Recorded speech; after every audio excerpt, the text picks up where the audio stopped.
Well, welcome back to the Scale Talk bench here. Dana came by, and we're going to have a special treat today because at his place, as you saw from our Scale Talk video, which I'll link below, we did a great big review on the Basement Series racing, which is at his place. So today we're going to have a talk about the cars that we use at the track and why we chose them and the kind of equipment that we're using, and we're just going to give you guys a bit of an inspiration on what you can do with your own basement track and have your own buddies come out to your place and run, because there's a huge variety. You don't have to have a specific car to do that. I mean, we've gone through lots of crazy stuff down there. For sure. And had great success and lots of laughs and lots of fun. And so, you know, all of these cars, we sort of spend the time to scale them out a little bit. So, you know, we're going to talk about that. And but basically, yeah, so thanks for coming down. Thank you. How did we get started on the basement racing cars? I mean, I know we talked about the track. We talked about some of the stuff that we run at the track in the other video. Yep. But, you know, how did we get to this point right here? Great question. Yeah, and just to sort of say that, you know, one of the things that we try to do is to make them scale, right? To have interiors, you know, hopefully have mirrors, you know, have a driver to some extent.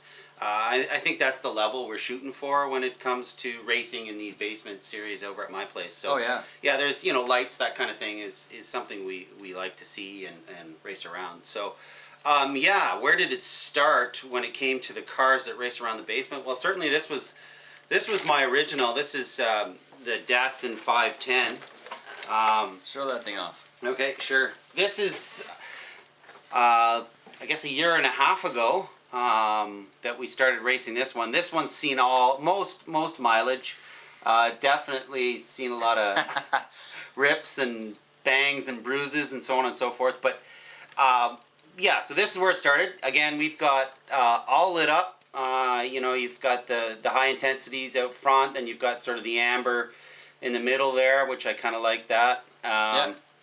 You know, you've got lit up interior, which is, again, hard to see, but it's there. Lit up interior with painted driver, full roll cage, you know, the half pan Tamiya interior that's in there. Yeah. Back end lit up. You've got your amber, your brake lights. Nice little added touch with the hot exhaust. Oh yeah, I love that one. Yeah, that's kind of neat. Chassis. This is a M04 Mini, rear-wheel drive. Of course, being scale. Of course. It's got to be rear-wheel drive. The 510 would be rear-wheel drive. Yeah. So that's the chassis. And I think there was many things that we went through to get it to this point. You know, you may want to touch on, you know, steering and tires and so on and so forth. Like, what were the challenges that we came up with when we were racing these around? Well, the tires were a challenge. Yeah, for sure. And you added the traction compound there in a bunch of corners and that, and we noticed a difference with that for sure. But then there was, you know, if the floor was a little dusty, right? The tire grip changed. Yeah, drastically. Yeah, which accounted for probably some of these damages here. Absolutely. Yeah. Yeah, so I think we got into the you know, well, this one in particular has got the S-grip treads on it, and they seem to work well. I didn't have much problem with them, but we really challenged ourselves to get as much steering out of these as possible. Yeah, and that included making sure we had maximum travel. Yeah. The track is really tight and small, as you saw from the other video. So, you know, to have the steering go as absolute full as you can. And then keeping the diff loose, making sure that everything is really free in the drive line so you can make the corners, and suspension is soft and easy. There's not a lot of bumps down there, but the cornering, it matters to have soft suspension when you're cornering that tight. You sort of dive into the corner kind of thing. Yeah. Yeah, so this is kind of where it started, and this is sort of where we launched, you know, many of the other sort of cars from that. So that was sort of the beginning. So M04 chassis. It's got an HBI 510 body on it, all done up, and Tamiya S-grip tires. Seems to work well. What's the power system in that? That would be Hobby King brushless system. I can't remember offhand. Just a simple brushless system from Hobby King. I think it's 10.5. Something like that. Is it a 10.5? Yeah, I think 10.5. Works well. Great. Oh, yeah. And another thing, too, as we progress, but we needed fast servos, too. Oh yeah. Yeah, fast servos were Yeah. very important. Yeah, there was a lag. If you try to get lock to lock, I remember getting around those corners, you had to really bog the car down to get the servo to catch up to the speed. So we found these fast servos, from Hobby King that were, I think, 0.06, I think 0.06 seconds. Something like that. And you know, I found that it was amazing though. Like, you know, for me, you know, always using sort of the standard servo all of my life, and then putting myself into an environment where it just wasn't enough, and then going to a fast servo. What a difference! Like, you know, just an amazing difference between your standard servo and a fast servo, and it certainly worked well down there. Oh, you need that for racing for sure. You bet. It made me a confident driver. Absolutely. To have the fast servo, because you could just whip it in the corner and it would catch up to you. You know. Yeah, it's perfect. Yeah, that was fun. I remember that. Yeah, so that's where it started. This is sort of the one that started it all, as you can see. There it is there. Was there? I think you had slicks on that at one point, eh? Yeah, I think I went from slicks to this, because this is, and I'll pull this out front now. This one here is my racer right now. This one truly is a thoroughbred. It's got all the bits on it, all the sort of hop up versions. MO5 front wheel drive, and it got my slicks, and this is the one I use now. I love it. And that thing's full of aluminum and hop ups, and is it a pro kit too, or an R? Yeah, it's a pro. 5R? Yeah, it's a pro kit. Again, you know, we're looking at lit up, so on and so forth. This one, it's got a simpler interior. There's no lights. It's just a pan with a driver, just a single mirror on the one side. A nice little decal work and paint job, but and I have body posts, which I don't normally do body posts. Yeah, that's right. But the body came with the holes. You know, so I use them. But this one, again, MO5, all of the hop ups. This thing is my racer. This thing is just amazing. And you wouldn't believe, you know, there's not a huge difference in wheelbase, but there's enough. And the shorter wheelbase and the front wheel drive is mint on the track. It is so much fun. It is mint. So, you know, that few mil makes a huge difference. Yeah. And again, fast servos. Yeah. You know, slicks on this guy. Really tight turning radius. I like this one a lot. What power system's in that? All stock. Oh, so it's a 27 turn Tamiya can. Yeah, and Tamiya speed controller. Yep. All stock. Yeah, it's a beast. It More than enough power too. Like it's got tons of jam. For sure. Yeah, that's a fun car. Yeah. So this is the daily driver. This is the one I'm using now. Yeah. I sort of went from this to this. Love it. Yep. Yeah. And what are you doing with this one? It looks like there's not even a scratch on this Honda. This one you may have seen, for those following us, you may have seen this one before. This I had to model after the girlfriend's car. So this is a Honda Fit. Again, all lit up. This is an MO5 chassis. I don't use it much. I let the girlfriend use it from time to time. Yeah. But yeah, that's just a basic stock MO5. Yeah. ABC body. I don't know if I've mentioned that before, but ABC body on that, and that's you know, more for the diorama around the track that kind of sits there and looks cool. Yeah. But it does function, and you know, we'll have some friends over, or have the girlfriend over, or well, she's over, but have the girlfriend downstairs, and we'll race around. So yeah. And you've got a full driver in there and stuff too. Full driver. Yeah. Absolutely. Oh, great job. Yeah. So when did you build this one in relation to these? Was it after? This one is. Yeah, this one would be the third in this series, kind of in front of me. Yeah, this would be the third. So this is fairly recent. Yep. Yeah, and it again, it's an exact duplicate of the girlfriend's car. Yeah. Oh, it sure is. Yeah. Yeah. Cool. And then we'll keep going. So what's going on with this fantastic Porsche here? The Porsche. Yeah. This is a beast. this I really enjoy. Yeah, I know. This one I made for the basement and decided that it just looked so nice that I didn't really want to bang it up. It's gorgeous, by the way. Thank you. Yeah, this is. I really hope you guys can cherish the quality of the work in this car. So that has everything in it, in the sense of going, you know, all out. Tamiya pan interior, full roll cage, all painted, dash lit up, all the lights lit up. Really took my time and detail. The paint actually is Dave Jones, for those guys out there. He painted it, but my design, my color choice, I just needed him to paint it up because I was busy at that time. So he did a good job. But yeah, this is just, you know, I've got the rotors and the wheels. Oh yeah. Yeah, I really wanted to sort of make it something special. I do race it, but not that much. This is a MO4 chassis, but an HPI body. And what I didn't know, for those out there, I didn't realize that the MO4 Tamiya chassis was too long for the HPI Porsche body. So I had to do some mods to the wheelbase, which we'll get into a later date. We're going to do a rig review just on this beautiful car right here. Yeah, for sure. So that's coming soon. Yeah. So that's this one is my favorite. This one I enjoy racing occasionally. Yeah. Usually when we're not all down there bashing. Stock motor, stock speed controller, and yeah, just a nice little light package. Yeah, I really went all out on that one. Oh, it's beauty. Thank you. It's a beauty. And you've got the Orange Crush on there, and because your Hilux is going to be the tow vehicle for this, right? Yeah, that's right.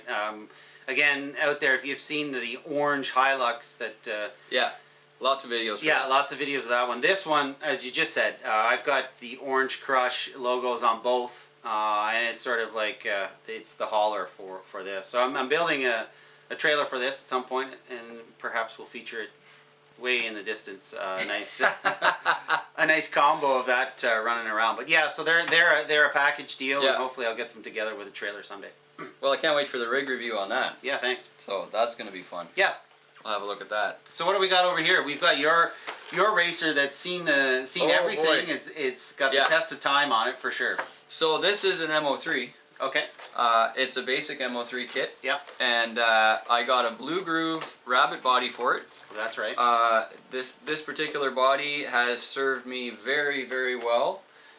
Unfortunately, it's taking its toll now on the front end. All of my wall bashing.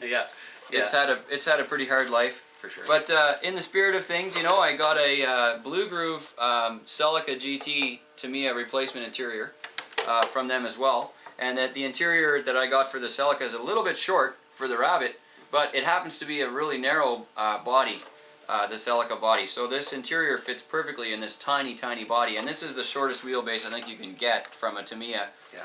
And then I shortened it again another few millimeters on the rear arms so I could bring the wheel ahead and actually match the body really well. A couple of easy lights in the front.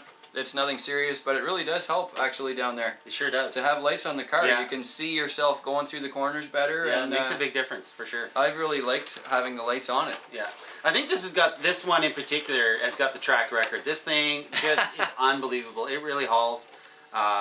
You know, it just drives really well, and it's as I said, it's seen a lot of wear and tear, but certainly performs well.